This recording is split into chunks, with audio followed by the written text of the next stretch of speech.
नमस्कार। जय हिंद, वंदे मातरम प्यारे साथियों। और सभी साथियों का मैं आज के क्लास में स्वागत करता हूं। और प्रिय साथियों, आज हम पढ़ने वाले हैं मीरा का जीवन परिचय। क्या पढ़ेंगे? मीरा का जीवन परिचय और मीरा का साहित्यिक परिचय, दोनों ही पढ़ेंगे साथियों। तो मैं एक बार पुनः आप सभी साथियों का इस हिंदी क्लासेस में स्वागत करता हूं प्रिय साथियों, और उम्मीद करता हूं कि आप मस्त होंगे, स्वस्थ होंगे, बेहतरीन होंगे, और जहां पर भी होंगे प्रिय साथियों बहुत अच्छी पढ़ाई कर रहे होंगे। और सुना है कि आपकी वैकेंसी बहुत जल्द आने वाली है। तो प्रिय साथियों, इस वैकेंसी को अपनी आंखों में बसा कर रखिएगा, उस लक्ष्य को अपनी आंखों से ओझल नहीं होने दीजिएगा, और लगातार उस लक्ष्य को प्राप्त करने के लिए कड़ी से कड़ी मेहनत करिएगा साथियों। और मैं बेल लोधा उसी लक्ष्य को आपको प्राप्त करने के लिए मैं आपका भरपूर सहयोग कर रहा हूं साथियों। और जब तक एग्जाम नहीं होता है मैं आपके साथ बना रहूंगा, बस आप मेरा हौसला अफजाई करते रहिएगा साथियों। तो देखिएगा प्रिय साथियों, आज अब पढ़ने वाले हैं क्या? मीरा है। ये मीरा का जीवन परिचय पढ़ेंगे। और मीरा का जीवन परिचय आपको पता है कि कहाँ कहाँ आता है। मीरा का जीवन परिचय साथियों आरपीएससी फर्स्ट ग्रेड में तो मीरा दे ही रखी है साथियों। आरपीएससी सेकंड ग्रेड में भी मीरा का जीवन परिचय से कहीं भी प्रश्न पूछ सकते हैं। इसके बाद साथियों यूजीसी नेट में भी प्रश्न पूछ सकता है वो साथियों। वो आपको पीजीटी और टीजीटी कहीं पर भी आपको प्रश्न पूछ सकता है साथियों। तो आज अपन मीरा का जो जीवन परिचय और साहित्यिक परिचय है ये इस प्रकार पढ़ते हैं साथियों कि ताकि एग्जाम में यदि मीरा से संबंधित कोई भी प्रश्न आए तो वो किसी भी प्रकार से अपना ना तो गलत जाए और ना ही इसके बाहर आए, यानी कि संपूर्ण इस प्रकार से पढ़ेंगे गागर में सागर की तरह, गागर में सागर की तरह। तो साथियों बने रहिएगा चैनल पे। और मेरा कहना है कि यदि चैनल पे साथियों पहली बार हो तो चैनल को जरूर सब्सक्राइब कीजिएगा और साथ साथ बेल आइकन को प्रेस करिएगा, ताकि आपके पास जो भी क्लास पहुंचे, जो भी मैं मेरे यूट्यूब चैनल पे पढ़ाऊं साथियों, वे क्लास आपको बिल्कुल तुरंत प्राप्त हो सके और आप बेहतरीन रूप से तैयारी कर सके साथियों। तो देखिएगा अब पढ़ते हैं मीरा। मीरा के बचपन का नाम देखते हैं साथियों। तो मीरा के बचपन का नाम हमें पेमल मिलता है। ध्यान रखिएगा, मीरा के बचपन का नाम क्या था? तो मीरा के बचपन का नाम हमें मिलता है पेमल, बिल्कुल ध्यान रखिएगा। इसके बाद मीरा के जन्म की बात करते हैं तो 1498 में मीरा का जन्म हुआ था। ग्राम कुड़की मेड़ता नागौर में हुआ था साथियों। और नागौर कहां पड़ता है? ये नागौर पड़ता है साथियों राजस्थान में। कहां पर पड़ता है साथियों? ध्यान रखिए, मेड़ता पड़ता है राजस्थान। तो मीरा का जो जन्म हुआ था कहां हुआ था? पहली बात तो सन 1498 में हुआ था। कहां पर हुआ था? ग्राम कुड़की मेड़ता नागौर। और ये नागौर कहां पड़ता है? नागौर पड़ता है साथियों राजस्थान में। तो मीरा का जो जन्म हुआ था वो राजस्थान में हुआ था। निधन की बात करते तो 1564 में इनका निधन हुआ था साथियों। माता का नाम इनका वीर कंवरी मिलता है। पिता का नाम रतन सिंह राठौड़ है साथियों। ध्यान रखिए, माता का नाम इनका क्या है? वीर कंवरी है। और पिता का नाम मिलता है रतन सिंह राठौड़। इसके बाद हम दादा की बात करते हैं। इनका दादा का नाम है रावदूदा। क्या है? दादा का नाम है रावदूता। गुरु का नाम है साथियों रैदास, जिसे रविदास भी कहा जाता है। गुरु का नाम है रैदास, जिन्हें रविदास भी कहा जाता है। ये उपासिका किसकी थी? तो साथियों ये उपासिका थी कृष्ण भगवान की। तो ध्यान रखिएगा, गुरु का नाम रैदास है और उपासिका है ये भगवान श्री कृष्ण के साथियों। मेरे तो गिरधर गोपाल रे मेरा कोई दूसरा नहीं, जाके सिर मोर मुकुट मेरा पति सोई। यही मीरा की ये मीरा कृष्ण भगवान की उपासिका थी। और अंतिम समय में भी साथियों कहा जाता है कि ये भगवान रणछोड़ के मंदिर में मीरा उनके सामने नाच रही थी। और नाचते नाचते उनके किसमें कृष्ण की मूर्ति में क्या हो गई? समाहित हो गई साथियों। तो ध्यान रखिएगा, मेरे तो गिरधर गोपाल रे ना कोई दूसरा, और जाके सिर मोर मुकुट मेरा पति सोई साथियों। तो ऐसी क्या है मीरा की भक्ति थी। तो ध्यान रखना, मीरा जो उपासिका थी वो किसकी थी? भगवान श्री कृष्ण की उपासिका थी, यानी कि उनकी ही उपासना करती थी, उनकी आराधना करती थी, उनकी पूजा करती थी, उनकी अर्चना करती थी। यानी कि उनका तन मन धन जो भी था साथियों सब भगवान श्री कृष्ण को समर्पित था। किसका? मीरा। पति के नाम बात करते साथियों, इनका पति का नाम आता है भोजराज, जो मेवाड़ राणा सांगा के ज्येष्ठ पुत्र थे। कौन थे? मेवाड़ राणा सांगा के ज्येष्ठ पुत्र थे साथियों। जो खानवा का युद्ध और बयाना का युद्ध जो लड़ा वो किसने लड़ा? सांगा ने लड़ा साथियों। तो मेवाड़ के महाराणा जो सांगा थे, इन सांगा के सबसे बड़े पुत्र का नाम था साथियों भोजराज, और भोजराज के साथ किसका विवाह था, मीरा का विवाह हुआ था साथियों, ध्यान रखना। इनके देवर का नाम आता है राणा विक्रमादित्य। क्या आता है, देवर का नाम यदि पूछा जाए तो आपको ध्यान रखना, देवर का नाम है राणा विक्रमादित्य, और इनके पति का नाम है साथियों भोजराज, जो मेवाड़ राणा सांगा के सबसे ज्येष्ठ पुत्र थे, सबसे बड़े पुत्र थे। गुरु इनके रैदास यानी रविदास थे, और उपासिका साथियों कौन थी, कृष्ण उपासिका थी, है कृष्ण की उपासिका थी साथियों। आगे हम बात करते हैं इनके संप्रदाय की बात करते हैं, किस संप्रदाय में दीक्षित थी, तो साथियों इनका संप्रदाय था निरपेक्ष। निरपेक्ष का अर्थ है ये किसी भी संप्रदाय में दीक्षित नहीं थी, ये ध्यान रखिएगा। मीरा से संबंधित कोई संप्रदाय पूछा जाए कि निम्बार संप्रदाय में थी, कि राधा कृष्ण संप्रदाय में थी साथियों, तो रामानुज संप्रदाय में थी, या किस संप्रदाय में थी, वल्लभाचार्य संप्रदाय में थी साथियों, तो आप ध्यान रखिएगा ये किसी भी संप्रदाय में नहीं थी, ये निरपेक्ष संप्रदाय में थी साथियों, यानी कि निरपेक्ष थी, ये कोई संप्रदाय में सम्मिलित नहीं थी। मीरा कृष्ण की महत्वपूर्ण कवयित्री, मीरा कृष्ण भक्ति की, किसकी, कृष्ण भक्ति की महत्वपूर्ण कवयित्री थी साथियों।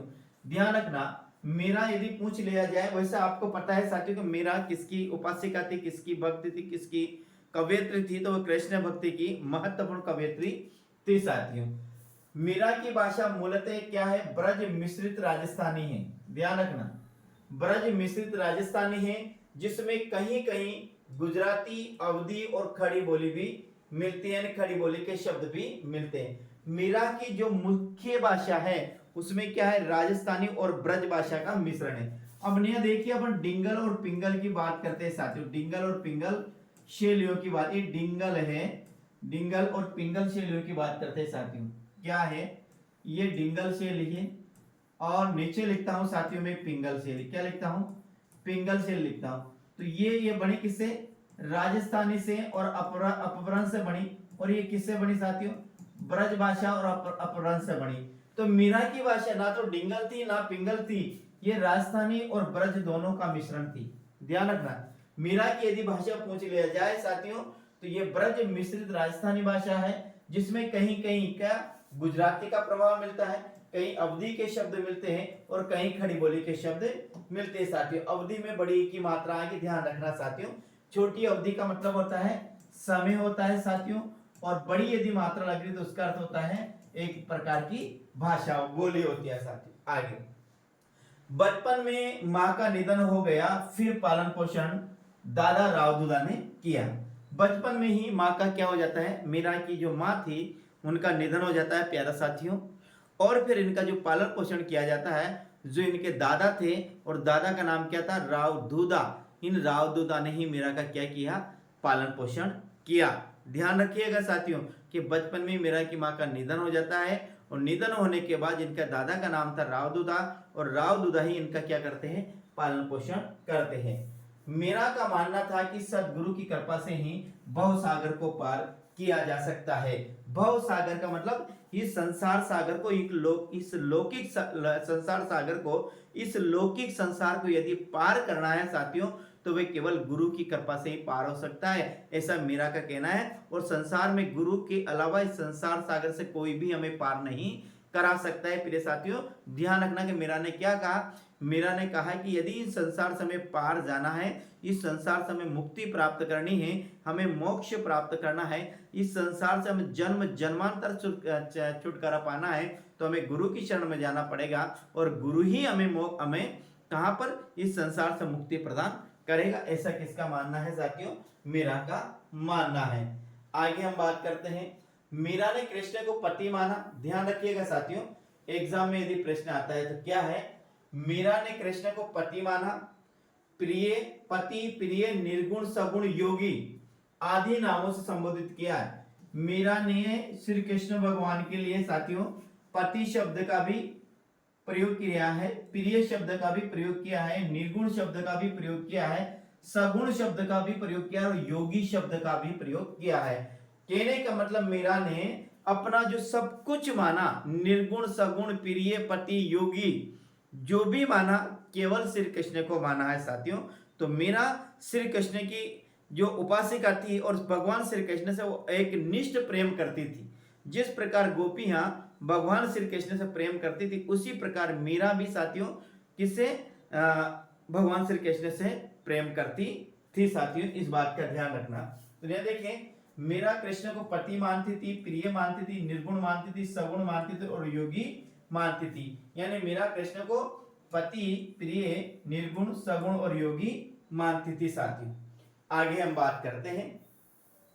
देखिए, विवाह के 7 वर्ष बाद, कितने, विवाह के 7 वर्ष बाद से ही वेदव्य का जीवन जीना पड़ा।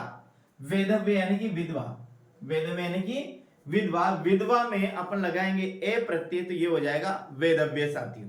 तो मीरा को केवल 7 वर्ष के बाद, विवाह के 7 वर्ष बाद, जैसे ही मीरा का विवाह किया, तो विवाह के 7 वर्ष के बाद से ही के विवाह किससे किया, महाराणा सांगा के ज्येष्ठ पुत्र जिसका नाम था साथियों भोजराज। क्या था, भोजराज से भोजराज से मीरा का विवाह होता है।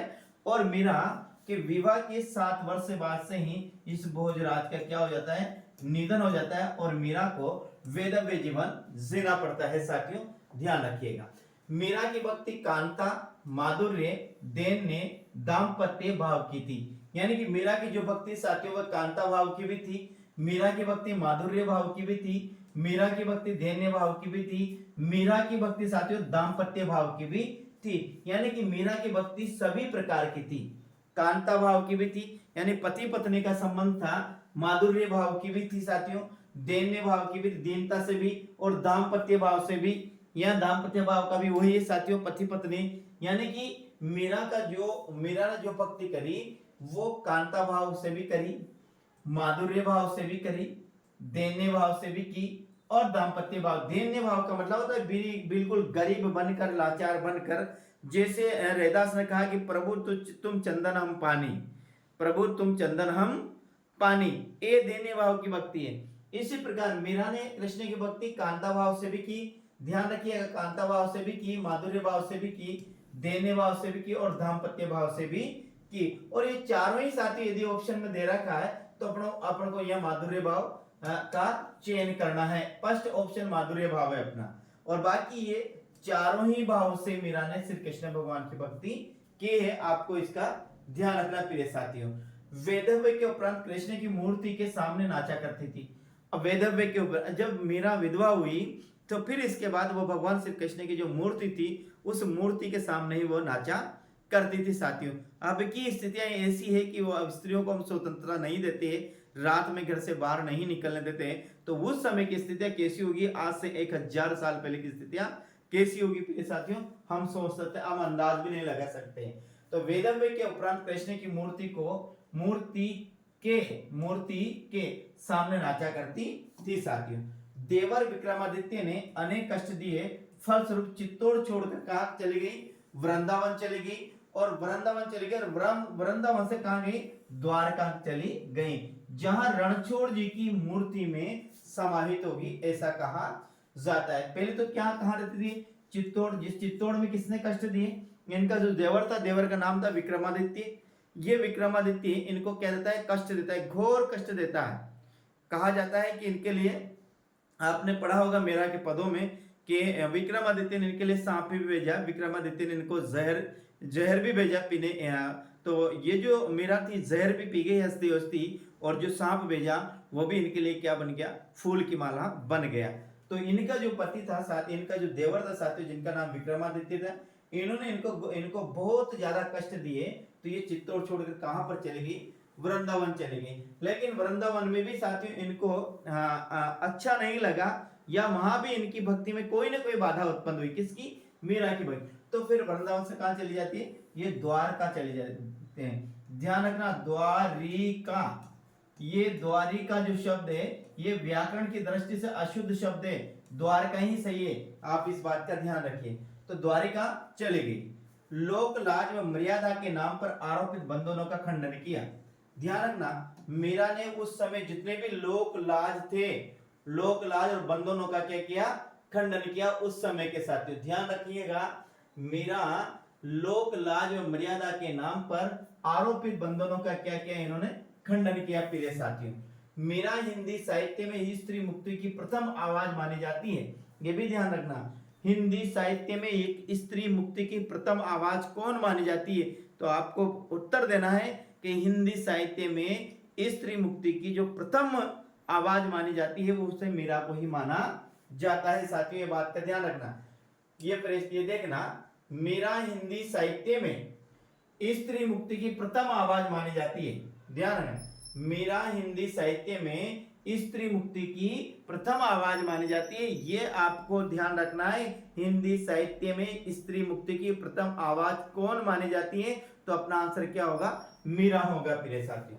आगे आचार्य रामचंद्र शुक्ल ने क्या कहा मीरा के विषय में, तो आचार्य रामचंद्र शुक्ल ने कहा है कि वह मध्यम युग में स्त्री मुक्ति की आवाज बनकर उभरी थी साथियों। ये पंक्तियां किसकी है, तो ये ध्यान रखना, ये पंक्तियां आचार्य रामचंद्र शुक्ल की। कौन सी पंक्तियां, कि वह मध्यम युग में, आपको ध्यान रखना, वह मध्यम युग में स्त्री मुक्ति की आवाज बनकर उभरी थी। कौन उभरी थी, मीरा। और ये शब्द किसने कहे, आचार्य रामचंद्र शुक्ल ने कहे। किसके विषय में कहे, मीरा के विषय में कहे प्रिय साथियों, आपको ध्यान रखना है। आगे मीरा के काव्य का प्रमुख स्वर है विरह अनुभूति और वेदना अनुभूति, यही मीरा के काव्य का प्रमुख स्वर है। यदि एग्जाम में आता है कि मीरा के काव्य का प्रमुख स्वर क्या है, तो साथियों मित्रों आपको उत्तर देना है कि मीरा के काव्य का जो प्रमुख स्वर है वो क्या है, विरह अनुभूति है और वेदना अनुभूति है। विरह अनुभूति आप जानते हैं विरह क्या होता है, आपने पढ़ा होगा, श्रृंगार रस पढ़ा होगा साथियों, बिसलदेव रासो पढ़ा होगा आदि काल में, और भी कहीं आपने भक्ति काल में, रीति काल में भी आपने पढ़ा होगा। रीति काल में विरह विरह समाहित है, यानी कि आप प्रेम काव्य पढ़ो या फिर आपके साथियों प्रेम काव्य या फिर ज्ञानाश्री काव्यधारा पढ़ो या प्रेमाश्री काव्यधारा पढ़ो या राम काव्यधारा पढ़ो या कृष्ण काव्यधारा पढ़ो साथियों, वहां पर वीरे ही वीरे समाहित है। तो वीरे का मतलब है नायक और नायिका का अलग अलग रहना, वही क्या कहलाता है, वीर्य। और उनके दोनों के मिलने की जो उत्कंठता होती है एक दूसरे के प्रति, वही क्या कहलाता है, वीर्य। तो मीरा के काव्य में क्या है, मीरा काव्य का प्रमुख स्वर है विरह अनुभूति और वेदना अनुभूति। वेदना का मतलब क्या होता है, पीड़ा साथियों। वेदना का मतलब क्या होता है, पीड़ा होता है। तो ये मीरा के काव्य का प्रमुख स्वर है, ध्यान रखना साथियों, ये यदि पूछ लिया जाए तो साथियों। आगे हम बात करते हैं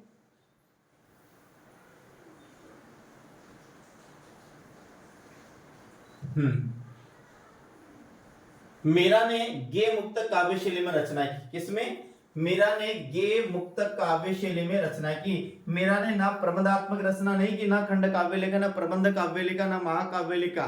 ध्यान रखें, मीरा ने अपनी जो रचना की वह गे मुक्तक रचना की।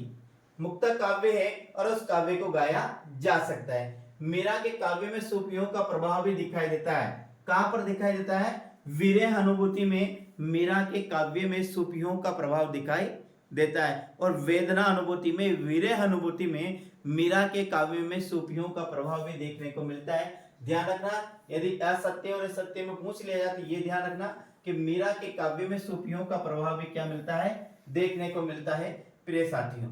मीरा ने भक्ति को संपत्ति कहा है। क्या कहा है, मीरा ने क्या कहा, भक्ति को संपत्ति कहा है। एक और ध्यान रखना, मीरा ने भक्ति को क्या कहा, संपत्ति कहा है। मीरा ने भक्ति को क्या कहा है, संपत्ति कहा है। मीरा का काव्य उनके वीर्य और आंसुओं से पगा है, ये भी ध्यान रखना। मीरा का काव्य उनके वीर्य और आंसुओं से क्या है, पगा हुआ है, यानी कि भीगा हुआ है। अब दो रचना मिलती है साथियों मीरा की, यहाँ देखिए, एक है मीरा पदावली का संपादन और मीरा मुक्तावली का संपादन साथियों। तो ध्यान रखिए, मीरा पदावली का संपादन किया जो पंडित परशुराम चतुर्वेदी ने किया, और मीरा मुक्तावली का जो संपादन किया साथियों वो नरोत्तम दास ने किया। तो मीरा पदावली, तो इसको याद रखना, परशुराम चतुर्वेदी, पदावली से परशुराम चतुर्वेदी याद रखना, और मीरा मुक्तावली से तो ये याद रखना साथियों, नरोत्तम स्वामी। क्या याद रखना, नरोत्तम स्वामी। मीरा मुक्तावली, मुंह से याद रखे तो मुंह और ने याद रख ले, मुक्तावली से मुंह और ने। मीरा मुक्तावली तो में आए तो पाछे क्या आ रहा, ने आ रहा, इससे याद रख ले। तो यहाँ रखते मीरा मुक्तावली से याद रखे मुंह और ने, ऐसे याद रखिए। ये आपको याद हो जाएगा। मुंह और ये रहेगा ने, तो मुंह से तो बनेगा मुक्तावली और ने से बनेगा नरोत्तम दास। यहाँ पदावली पे से याद रखें, मीरा पदावली, तो पे से पदावली बनेगा, एक पे से बनेगा परशुराम चतुर्वेदी। ऐसे आपको याद रखना है। एक मिलती है इनकी, मीरा पदावली का संपादन किया परशुराम चतुर्वेदी ने और मीरा मुक्तावली का संपादन किया नरोत्तम दास ने। साथियों ये पढ़ा, आज अपन ने क्या पढ़ा, ये मीरा का जीवन परिचय पढ़ा जो फर्स्ट ग्रेड में दे रखा है। साथियों फर्स्ट ग्रेड के जितने भी कवि है वो भी पढ़ेंगे, फर्स्ट ग्रेड में जो साहित्य दे रखा है वो भी पढ़ेंगे, सब कुछ पढ़ेंगे। साथियों बस आप चैनल पर बने रहिएगा और कमेंट के माध्यम से मुझे जरूर बताइएगा रोजाना की आपको क्लास कैसी लगती है, अच्छी लगती है या नहीं लगती है। साथियों ये जरूर मुझे बता कर जाएगा। वीडियो को लाइक और शेयर जरूर करिएगा, भूल नहीं जाएगा। साथियों तो मिलते हैं, उम्मीद करता हूं कि आपको क्लास बेहतरीन लगी होगी साथियों, और मैं और मेहनत के साथ आपको पढ़ाऊंगा। तो विदा लेते हैं साथियों, और राइट में वहां तक पढ़िए साथियों जहां तक आपको पढ़ने की इच्छा रहती है। ये नहीं कि मुझे 12 बजे सोना है, 3 बजे सोना है, 2 बजे सोना है, सोने का कोई टाइम नहीं है।